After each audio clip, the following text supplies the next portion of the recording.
the real new moon.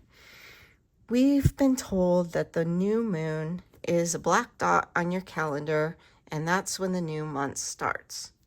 Well, that is incorrect, and I've been trying to point this out for years now. The real new moon starts at the first crescent moon. It used to be that you would have to have 2 witnesses go out and see the first crescent moon after the moon had disappeared. And then once that first crescent popped out, then that started the new month. Well, that still can be seen at sunset. You can see that first crescent moon. Just as the sun is setting, the first crescent will pop out. There's like a 10-minute period where you can see it. And I've documented this first crescent moon for 1.5 years now. And in doing so, then you can start counting the phases of the moon. This system from the first crescent is the same system still used in the Bible. So for example, it'll say you are to celebrate such and such holiday on the 14th day, for example, or the 15th day, for example, or do this on the 8th day, for example. And what it means is the days are counted from the first crescent moon. So first crescent moon would be day 1. Day 1. So in 7 days, you're going to have 7 more days, you're going to have a half waxing moon. So that would be day 1 to day 7. 7 more days, you're going to have a full moon. Full on the 14th day. So when the holidays would fall on the 14th day, that would be the full moon. And that is exactly where Passover happens to this day. On the 14th day or the full moon after the equinox. When the sun is in Aries. So 7 more days would be a half waning moon, and that would be 21 days. 7 more days is when we get to what I call the transparent moon. So this is the spot where they're calling the new moon, but it's not. This is a transparent moon where you can't see the moon for a couple days. So this will be at day 28. So you see the pattern here, 1 to 7, 7 to 14, 14 to 21, 21 to 28. This doesn't end the cycle. What happens is now the moon goes into its transparent state for about 2 days. There's a little bit of a variation with all this because the moon speed is slightly changing as it vortexes.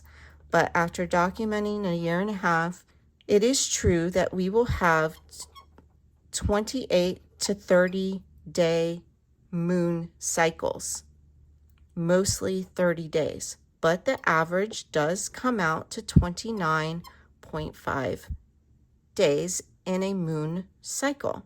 So back over here, if you notice, if we start on day 1, we go 1, 2, 3, 4, 5, 6, 7, 8, 9, 10, 11, 12. That's 12 signs.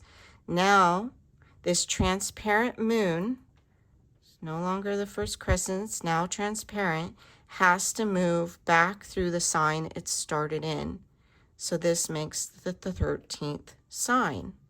Okay, so it's 13 signs in 1 month. Do not be confused with 13 signs in a year. No, it's 13 signs in a month because it always repeats the sign it started in. So what that means is if here's a 360 circle right here, this is 360 degrees here.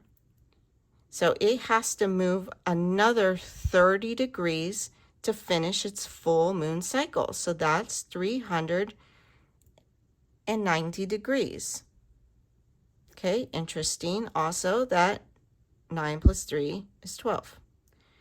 But if you take this 390 and divide it by the average, which is 29.5, then this is the number you get, 1322, and that is how many degrees the moon moves in a day. So this is 1 day.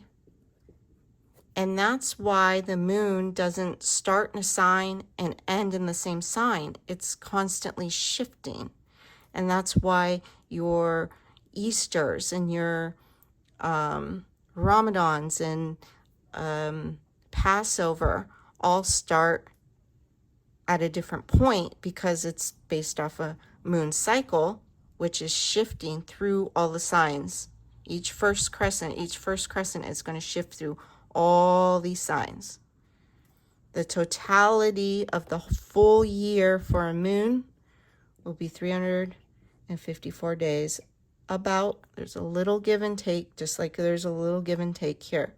You notice this is 10 days less than a sun cycle at 364. Okay, so let's just take a quick peek at these numbers because it's kind of interesting.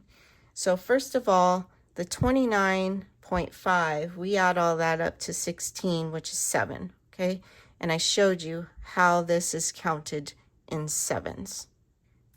13.22 degrees.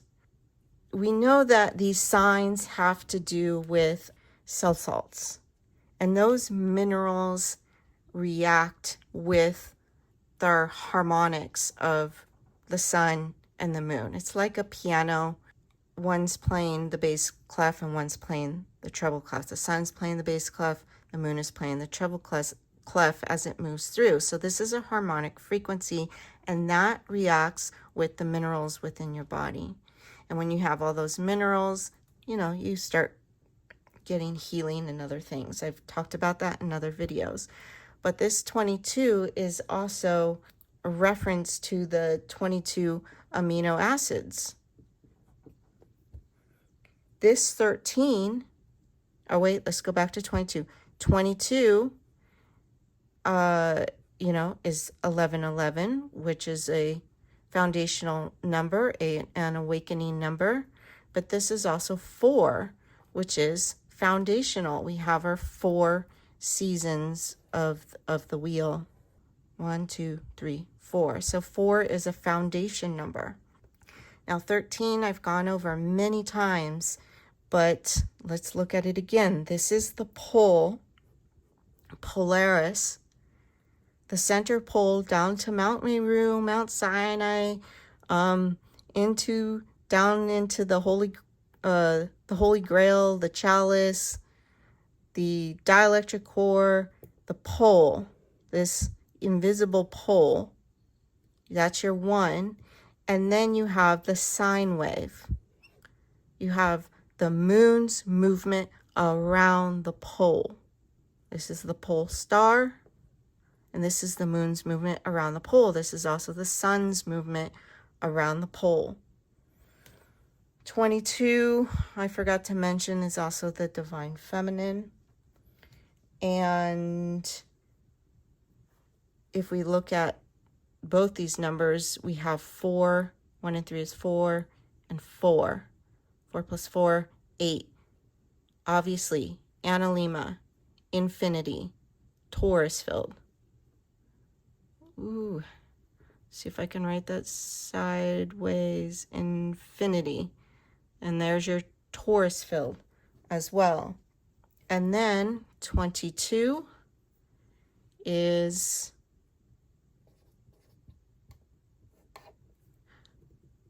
V. V is the 22nd letter of the alphabet. Obviously, portal. This is the feminine portal. That's why it's the divine feminine. But to me, what stands out the most is vortex, because these luminaries are vortexing up and back down. So the moon is doing 13.22 degrees a day, and it's finishing its whole cycle in an average of 29.5 days. And the sun is doing 1 degree a day. And let's not forget, 13th letter of the alphabet is M. which is the sine wave. As the moon and the sun move forward on their vortex, they're going up and down. If you were to take a cross section of that, it looks like this, a sine wave represented here in the M and the 13. So for 1322, you have M sine wave, V vortex. Okay, and this is also portal, because each one of these are a torus field, so they have a portal of inertia, that dielectric core. So M and V is the movement of the sine wave and the vortex coming out to 4 and 4, which is your foundation. The 4 and the 4. Foundation equals 8. Okay, 8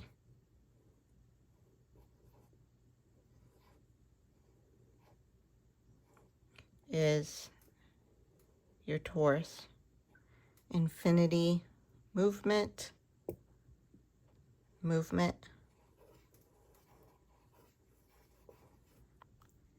There you go. The real new moon is the first crescent, and that's how you properly count the phases of the moon, to know that you can never have just 28 days in a moon cycle. You cannot discount the transparent phase, what I call the transparent phase. Okay, so there are many 30-day cycles. This is also laid out in the book of Enoch, which I've gone over many times. 13.22. A side note on this is there are several religions that still use this lunar calendar, as I pointed out. And I want to also point out how that nixes out the sun. The sun will always be a part of a calendar because it is a part of that two-part harmonic frequency. So in nixing the sun out and just focusing on the moon, you've created an imbalance. You can't do it. You could manipulate the numbers to make a calendar however you wanted to make it, but it would not match nature. Okay, so an obvious example of this is in the Jewish religion. They do a lunar calendar, and they also say that Jesus is not the Messiah, right? Because they're saying this, so Jesus, which is the sun, S-U-N, the sun, and they're saying it's not the Messiah. They're focusing on the moon because they're nixing out the sun out. The sun is the main part of the harmonic frequency. It's the main torus field that provides the healing, the eternal life. There is no life without the sun.